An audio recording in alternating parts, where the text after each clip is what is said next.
ఒక ముస్లిం అమ్మాయి, చిన్న అమ్మాయి ఒక లెటర్ రాసింది.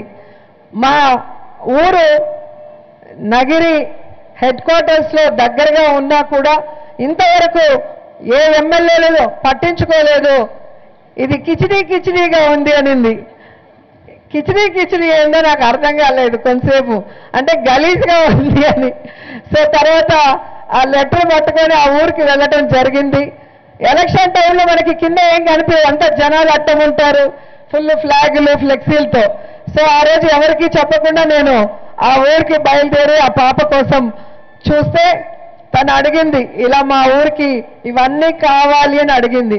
సో ఆ చిన్న బిడ్డ కోరిక మేరకు ఆ ఊరిని దత్తత తీసుకొని ఆ మీరాస్ పాలెంలో స్కూల్స్, అంగన్వాడీ బిల్డింగ్స్ రెనోవేట్ చేశాం, రోడ్స్ అన్ని వేశాం.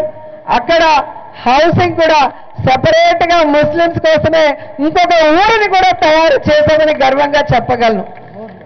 అలాగే వారు ఏం అడిగినా కూడా చేయడానికి ఎప్పుడూ సిద్ధంగా ఉన్నానన్న విషయం కూడా వారందరికీ తెలుసు. అంతేకాకుండా మా నియోజకవర్గంలో వడమాలపేటలో ఒక కోఆప్షన్ మెంబర్ని ఇవ్వటం జరిగింది. అలాగే నగరి రూరల్లో ఒక కోఆప్షన్ మెంబర్ ఇవ్వటం జరిగింది.